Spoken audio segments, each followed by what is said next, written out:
Hello students, now today we are starting the next concept of our lesson, the living world, adaptation and classification. आतापर्यंत आपण बघा adaptation ही concept बघितली, त्याच्यानंतर adaptation in plants, adaptation in animals, त्यांच्यामध्ये फूडसाठी ते कसे survive करतात, adapt करतात एन्व्हायरमेंटला, ह्या सगळ्या गोष्टी आपण बघितल्या. आता आपण पुढची कन्सेप्ट बघतोय, that is the Darwin's theory of evolution. आता डार्विन हा काय सायंटिस्ट होता, कार्ल्स डार्विन असं त्याचं नाव होतं. आणि इट इज द बायोलॉजिस्ट म्हणजे जैविक शास्त्रज्ञ असा तो होता. आणि त्या जैविक शास्त्रज्ञाने काही थेरी, इव्हॉल्युशनच्या थेरीज काही आपल्यासमोर ठेवलेल्या आहेत. तर त्याची तुम्हाला एक थोडक्यात माहिती आपल्याला इथे दिलेली आहे, ते आपण लर्न आउट करणार आहोत. तर बघा, हा ग्रेट सायंटिस्ट होता किंवा एक ग्रेट बायोलॉजिस्ट होता असं आपण म्हणू शकतो, Charles Darwin. He studied the numerous types of plants and animals and suggested that only those organisms are likely to survive. त्याने काय केलंय, अनेक असे स्टडी केला म्हणजे अभ्यास केलेला आहे कशाचा, प्लांट्स आणि ॲनिमल्सचा. अँड सजेस्टेड दॅट, त्याने सगळ्यांना सजेस्ट केलं, सूचना दिली की काय आहे, suggested that only those organisms are likely to survive. त्याने सजेस्ट काय केलं, ओनली दोज ऑर्गॅनिझम, तेच ऑर्गॅनिझम सर्वाईव्ह करू शकतात, जगू शकतात. कोणते, दोज म्हणजे कोणते बघा, ते एक्सप्लेन केले पुढे, which can best adapt themselves to a changing environment. हे जे एन्व्हायरमेंट मध्ये मध्ये चेंज होत असतो, सीझनवारी वगैरे आपण म्हणू शकतो, किंवा आपण एका देशातून दुसऱ्या देशात जातो तेव्हा तिथे काय क्लायमेट चेंज असतो, एन्व्हायरमेंट चेंज असतो. पण त्याही एन्व्हायरमेंटमध्ये जो बेस्ट प्रकारे, चांगल्यातल्या चांगल्या प्रकारे स्वतःला ॲडॉप्ट करतोय, स्वतः काय सर्वाईव्ह राहू शकतोय, काही त्याला वेगळा त्रास होत नाहीये, असाच ऑर्गॅनिझम, असाच लिव्हिंग ऑर्गॅनिझम काय आहे तिथे सर्वाईव्ह राहू शकतो. This is called the theory of survival of fittest. तो फिट होतो, एकदम फिजिकली फिट असतो, म्हणून तो तिथे काय आहे ते एन्व्हायरमेंट ॲडॅप्ट करू शकतो. तोच लिव्हिंग ऑर्गॅनिझम काय आहे पुढे जाऊन त्याच्या जनरेशन टू जनरेशन पुढे फॉर्म करू शकतो. तो ॲडॅप्ट केलं तरच त्याने, तर जो चांगल्या प्रकारे ॲडॅप्ट करणार त्याला. This is the Darwin's first principle. हेच त्या डार्विनचं पहिलं तत्व होतं. प्रिन्सिपल म्हणजे काय आहे, तत्व होतं. बघा लक्षात येते का, ह्या इव्हॉल्युशन ही थेरी, इव्हॉल्युशन म्हणजेच काय आहे, उत्क्रांती, आपल्यामध्ये झालेली लिव्हिंग ऑर्गॅनिझममध्ये होणारी उत्क्रांती आहे. आणि त्याची थेअरी लिहिली आहे त्याने, त्याच्याबद्दलची माहिती लिहून ठेवलेली आहे. खरं तर ही खूप शॉर्टेस्ट आहे. तुम्ही त्याचे बघायला गेले तर मोठमोठे बुक्स आपल्याला ग्रंथालयात बघायला मिळतील, वाचायला मिळतील. आणि त्याच्यातला एक छोटासा पार्ट तुम्हाला जेणेकरून पुढची कन्सेप्ट क्लिअर व्हावी यासाठी थोडासा दिलेला आहे.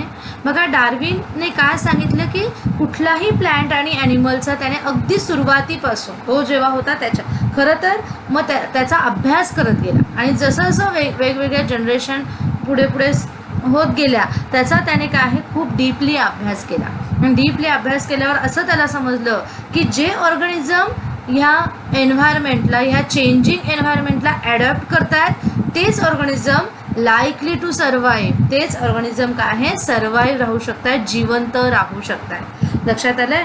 आणि हे त्याचं फर्स्ट प्रिन्सिपल आहे. आणि त्याचं फर्स्ट प्रिन्सिपलचं थेअरी कोणती आहे, तर survival of the fittest. Fit, physically fit, mentally fit, bodily fit, असं ते काय आहे राहू शकतं. आता सेकंड प्रिन्सिपल, ह्याच फर्स्ट प्रिन्सिपलच्या आधारे त्याने पुढचं प्रिन्सिपल लिहिलेलं आहे, तत्व लिहिलेलं आहे. प्रिन्सिपल म्हणजे काय आहे, तत्व.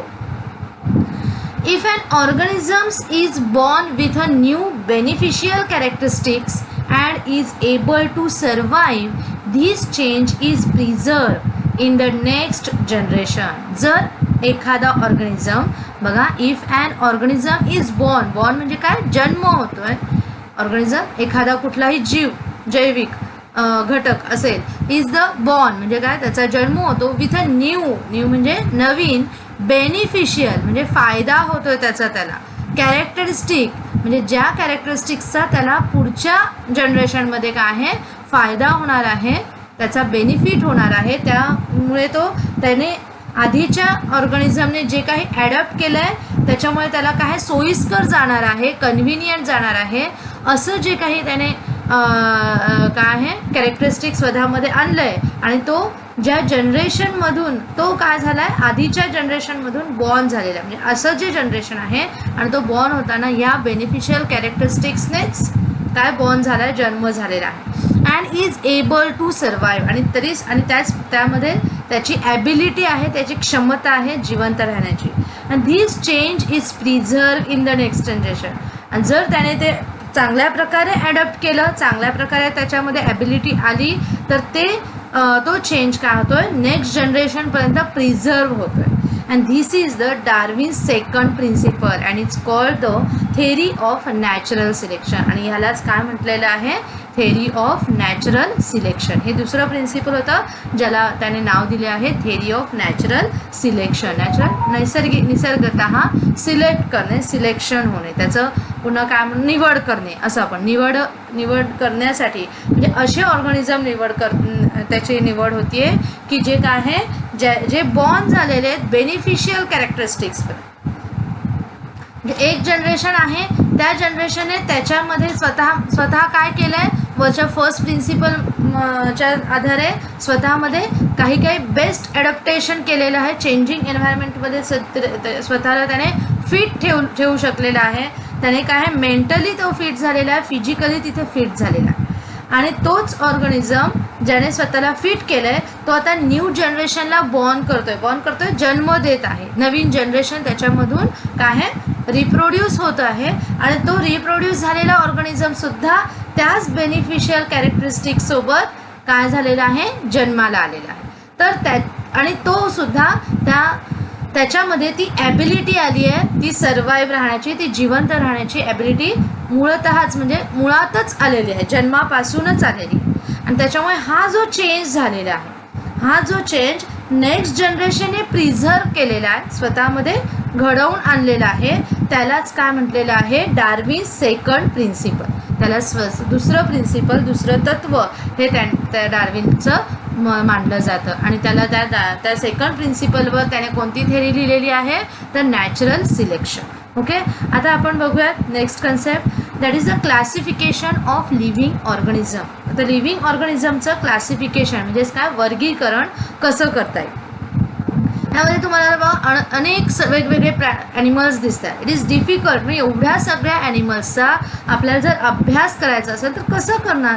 एवढ्या सगळ्या ॲनिमल्सचा अभ्यास आपल्याला लक्षात ठेवायचा आहे, रिमेंबर करायचा आहे, लक्षात ठेवायचा आहे, तो सांगायचा आहे, तो सगळ्यांसमोर काय आहे आपण म्हणू शकतोय एक्सप्लेन करायचा आहे. तर आपल्याला हे काय डिफिकल्ट जाणार आहे, खूप अवघड जाणार आहे. कारण प्रत्येक प्राणी काही ना काहीतरी जेवढ्या त्याच्यामध्ये सिमिलॅरिटीज आहेत तेवढ्या त्यांच्यामध्ये डिफरन्सेससुद्धा आहेत. खूप खोलवर गेलो, त्यांचं खाणं, त्यांचं राहणीमान, ते कुठल्या भागात राहतात, ते कसे वागतात, काही काय असतात शाकाहारी असतात, काही मांसाहारी, म्हणजे आपण म्हणू शकतो आपण त्यांना कार्निवरस असतात, काही हर्बीवरस असतात. मग हे सगळे जे आहे त्यांचा स्टडी करणं, त्यांना रिमेंबर, त्यांना लक्षात ठेवणं खूप डिफिकल्ट आहे. In these diverse living world at the same time, ह्या पूर्ण डायव्हर्स लिव्हिंग वर्ल्डमध्ये एकाच वेळेस आपण एवढ्या सगळ्या गोष्टी काय आहे लक्षात ठेवू शकत नाही. Therefore classification helps in this respect. मग त्यावेळेस काही सायंटिस्ट एकत्र आले आणि त्यांनी क्लासिफिकेशन कसं करायचं, वर्गीकरण कसं करायचं हे काय सगळ्यांसमोर मांडलेलं आहे. मग ते बघा, hierarchy is found in the classification that starts. मग त्यांच्यामध्ये एक हिरार्ची, एक असा स्टेप बाय स्टेप त्यांनी एक्सप्लेनेशन आपल्याला करताना दिसून येतात. मग हिरार्ची म्हणजे काय तर एक पदानुक्रम, एक क्रम, सिक्वेन्स असं आपण म्हणू शकतो. त्यांच्यामध्ये मोठ्यापासून लहानापर्यंत. जसं आपण अगदी साधं उदाहरण घेऊयात घरातलं, जसं काय आजोबा आपले असतात, आजी आजोबा, दे आर द सर्वात पहिल्या क्रमांकावर आहे. त्यांचे मुलं म्हणजे आपले आई वडील हे दुसऱ्या क्रमांकावर. आपण म्हणजे काय आहे त्यांची मुलं आहोत, त्या आजोबांचे आजी आजोबांचे काय नातवंड आहोत म्हणजे आपण तिसऱ्या क्रमांकावर. असा क्रम आपल्यामध्ये काय आहे एक प्रकारे पदानुक्रम येत जातो. मग तसंच हिरार्ची इथे आपल्याला कसे दिले बघा, ज्याच्यामध्ये आपण एक मँगोचं एक्झाम्पल घेतलं आणि ह्युमन बिंगचं घेतलं. तर हिरार्ची किंगडम कोणता आहे तर ते मँगोमध्ये प्लॅन्ट हा किंगडम येतो त्याचा, आणि ह्युमन बिंग जर बघायला गेलो तर तो ॲनिमल आहे. ॲनिमलिया खरं तर त्याचं ॲनिमलिया हा किंगडम आहे, पण तो बोलून बोलून पुढे काय आहे त्याचं झालेलं आहे ॲनिमल म्हणून. ओके, ते तो प्राणी या संघामध्ये येतो. आणि प्लॅन्टे म्हणजे प्लॅन्ट हा एक शब्द आपल्याला पुढे जाऊन तो नुसता प्लॅन्ट आलेला आहे. नंतर सेकंड त्याचं हिरार्ची आहे. दुसरा क्रम कोणाचा लागतो तर फायलेम, त्याचा संघ कोणता आहे. पहिलं आपण म्हटलं तर त्याची सृष्टी, किंगडम म्हणजे काय सृष्टी, कोणत्या सृष्टीमधले आहे ते प्लॅन्ट सृष्टीमधला हा मँगो दिसतोय, आणि ॲनिमल सृष्टीमधला हा ह्युमन बिंग दिसतो. फायलेम हा संघ हा संघामध्ये मँगो हा कोणत्या संघामध्ये आहे, कोणत्या प्लॅन्ट या सृष्टीमधल्या अँथोफायला या संघामधला येतो, तर ह्युमन बिंग हा कॉर्डेटा या संघामधला येतो. लक्षात आहे. तसंच त्याचा क्लास बघायला गेलो तर काय आहे क्लासमध्ये आपल्याला बघायला गेलं तर काय दिसेल आपल्याला डायक्टोलेडोन आणि तो मॅमेलिया या ह्युमन बिंगमधला आहे बरोबर. त्याचे ग्रुप्स आणि सब ग्रुप्स असे आपल्याला दिसतोय. त्याचा क्लास काय आहे, कोणाचा क्लास आहे हा, कोणत्या संघामधला, अँथोफायला या संघामधला क्लास कोणता दिसतोय, डायकोटिलेडॉन. ओके, डायकोटिलेडॉन असं आपण त्याला म्हणू शकतोय. हा प्लॅन्ट या सृष्टीमधला या किंगडममधल्या कोणत्या फायलमचा, अँथोफायला या फायलमचा डायकोटिलेडॉन या क्लासमधला मँगो आहे. तर ह्युमन बिंग हा मॅमेलिया म्हणजे दुभती जनावरं असं आपण जे म्हणतो त्या क्लासमधला आपल्याला येतो. त्यानंतर ऑर्डर कोणती आहे त्याची बघा. ऑर्डर बघायला गेलं तर सॅपिनडेल्स, आणि ज्याच्यामध्ये ह्युमन बिंग हा प्रायमेट्स असं आपल्याला दिसेल. नंतर त्यांची फॅमिली ही कोणती आहे, ॲनाकॅर्डियासिस. हा हे सगळे सायंटिफिक वर्ड आहेत बघा. आणि नंतर हे काय होमिनाइड. त्यानंतर मँगोचा जेनस कोणता आहे, मॅग्निफेरा, आणि त्याचं ह्युमन बिंगचं कोणतं आहे तर होमो हा जेनस आहे. आणि त्याची स्पेसिस म्हणजे आपण जातीत, पण इथं जाती म्हणजे ब्राह्मण, मराठा, हिंदू असं नव्हे, तर इथे काय आहे ही स्पेसिस म्हणजे जाती ही आपल्याला कोणत्या जातीतला तर कोणता आहे तो इंडिका या जातीतला आहे, म्हणजे प्लॅन्ट या सृष्टीमधला इंडिका या जातीतला आहे तो. आणि हे सॅपियन्स ॲनिमल प्लॅन्ट हे पण आपण जाती म्हणू शकतो त्याच्यामधला आहे सॅपियन्स हा त्याचा तिथला दिलेला होमो सॅपियन्स. बरं, आणि आपल्याला जेव्हा त्याचं नाव सायंटिफिक नेम जेव्हा आपल्याला विचारलं जातं मँगोचं किंवा कुठल्याही फळाचं असू दे, कुठल्याही ह्युमन बिंगचं असू दे, तर मग तिथे काय असणार आहे त्याचं जेनस आणि स्पेसिस हे दोन वर्ड एकत्रित केले जातात आणि त्यांचं नाव ठेवलं जातं. मग पहिलं काय त्याचं जेनस आणि स्पेसिसचं मॅग्निफेरा इंडिका हे मँगोचं सायंटिफिक नेम आहे. तसंच ह्युमनचं काय आहे होमो सॅपियन्स. आता ही कन्सेप्ट आपण पुढे बघणारच आहोत. आता का बरं अशी नावं त्याला ठेवली बघा. This is called the hierarchy of the classification. ह्यालाच काय म्हणतात पदानुक्रम, कशाचा वर्गीकरणाचा पदानुक्रम असं म्हटलं जातं. आता आपण पुढे बघणार आहोत binomial nomenclature by Carl Linnaeus. आता कार्ल लिनियस हा सुद्धा एक सायंटिस्ट होऊन गेलेला आहे की ज्याने काय केलेलं आहे तर प्रत्येक लिव्हिंग ऑर्गॅनिझमला काही नावं नॉमेनक्लेचर नामकरण दिले. थोडक्यात आपण जसं म्हणतो नामकरण आपलं बारसं वगैरे होतं, आपण एखादा बाळ जन्माला आलं की त्याचं काय आहे नामकरण करतो, त्याला नाव ठेवतो. पण आधी काय आहे कोणी त्याला जेव्हा नाव ठेवलेलं नसतं, त्याचं बारसं झालेलं नसतं, तोपर्यंत काय त्याला पिल्लू टिल्लू पिंकू काय आहे सोनू मोनू असे काही आपण म्हणत असतो. पण मग काय आहे नंतर त्याचं नामकरण झाल्यावर त्याला एक विशिष्ट नाव आपण त्याला दिलं असतं, त्याच नावाने आपण त्याला हाक मारत असतो. ओके, मग ते काय सोपं जातं यासाठी आपण त्याचं नामकरण करत असतो. मग आता असंच इमॅजिन करा की तुम्ही एका क्लासमध्ये बसलेला आहात आणि तुमच्या क्लासमध्ये किरण नावाचेच तीन जण आहेत, कबीर नावाचे 2-3 जण आहेत. तर जेव्हा काय आहे एखादा टीचर हाक मारणार किरण, तर तेव्हा ही किरण उठणार की ही किरण उठणार, कबीर हाक मारल्यावर हा कबीर उठणार की हा त्यांना त्यांच्यामध्ये काय होणार आहे कन्फ्यूज होऊ शकतो. मग त्यावेळेस काय करणार टीचर सांगा बरं, थोडासा विचार करा. नुसतं नाव त्यांचं प्रोनाऊन्स करून चालेल का, तर त्याच्यासोबत त्यांचं आडनाव म्हणजेच काय सरनेम हे सुद्धा घेतलं. मग जे काय असेल त्यांचं सरनेम नक्कीच वेगळं असणार आहे. मग ते वेगवेगळं नाव काय आहे घेतल्यावर त्यांना विशिष्ट प्रकारे कोणाला हाक मारलेली आहे, कोणाला बोलवलेलं आहे टीचरने हे त्यांना लगेचच समजून येईल. मग बघा फर्स्ट नेम आणि लास्ट नेम हे त्यांचं काय आहे प्रोनाऊन्स केलं जातं. मग तसंच binomial nomenclature is use to identify each organism. कारण एखादा प्राणी काय आहे, कुठल्या ह्याच्यातला आहे, मग ॲनिमल तर आहे किंवा प्लॅन्ट तर आहे, पण तो त्याच्यासाठी आयडेंटिफिकेशनसाठी आपल्याला आणखीन त्यांच्यामध्ये काय आहे सोपं जाण्यासाठी आपल्याला काय करावं लागेल, वेगवेगळी नॉमेनक्लेचर ठेवायला. According to a scientific name has been assign to each organism. त्या थेरीनुसारच सायंटिफिक नेम त्यांना असाइन गेलेलं आहे. मग ज्याच्यामध्ये आपल्याला काय दिसतं, it consist of the 2 parts. First part is genus and second is species. जसं आपण मँगोचं बघितलं होतं, मँगोचं काय मॅग्निफेरा इंडिका असं आपण बघा मगाशच्या ह्याच्यात पाहिलं होतं. इथे आपण पाहिलं होतं मँगोचा जेनस काय आहे मॅग्निफेरा आणि स्पेसिस आहे इंडिका. मॅग्निफेरा इंडिका हे त्याचं सायंटिफिक नेम झालं. तसंच ह्युमन बिंगचं काय झालं, होमो सॅपियन्स असं होईल. तसंच आपल्याला अजून एक एक्झाम्पल इथं दिलेलं आहे, डॉगचं दिलेलं आहे बघा. मग लिव्हिंग थिंग्स पाहिजे, तर जी हवं आहे. तर लिव्हिंग थिंग्समध्ये डॉग हा जर घेतला तर त्याचा तो जेनस कोणता, कॅनिस लुपस हे त्याचं काय आहे जेनस आहे. आणि त्याचं हे काय आहे बघा स्पेसिस कोणता आहे फॅमिलिरीज असं आहे. म्हणून कॅनिस लुपस फॅमिलिरीज असं आपल्याला त्याचं एक्झाम्पल घेता येऊ शकतं. मग असे वेगवेगळे आपल्याला इथे binomial name international code of nomenclature ह्यांनी काय केलेलं आहे, हे बायनॉमियल नेम कोणी ठेवण्यात आले, तर एक इंटरनॅशनल कोड ऑफ नॉमेनक्लेचर अशी एक संस्था आहे, ऑर्गनायझेशन आहे की त्यांनी हे काय केलेलं आहे, वेगवेगळ्या ॲनिमल्सला, वेगवेगळ्या प्लॅन्ट्सला त्यांच्या वेगवेगळ्या काही जेनस आणि स्पेसिसवरनं वेगवेगळी सायंटिफिक नेम्स दिलेली आपल्याला आढळून येतात. जसं binomial nomenclature by Carl Linnaeus बघा इथे आपल्याला दिसून येतं. डॉग दिसतोय, डॉगमध्ये पण बघा वेगवेगळ्या काय प्रकार, हे सगळेच खरं तर डॉग्स आहेत. पण ह्या डॉगमध्ये सुद्धा वेगवेगळ्या ठिकाणी ते डॉग्स असतात, म्हणजे वेगवेगळ्या ठिकाणी असणारे आपण अजून म्हणू शकतोय. मग समजा तो काय वाईल्ड डॉग असेल, जंगलात राहणारा डॉग, तो थोडासा वेगळा आहे.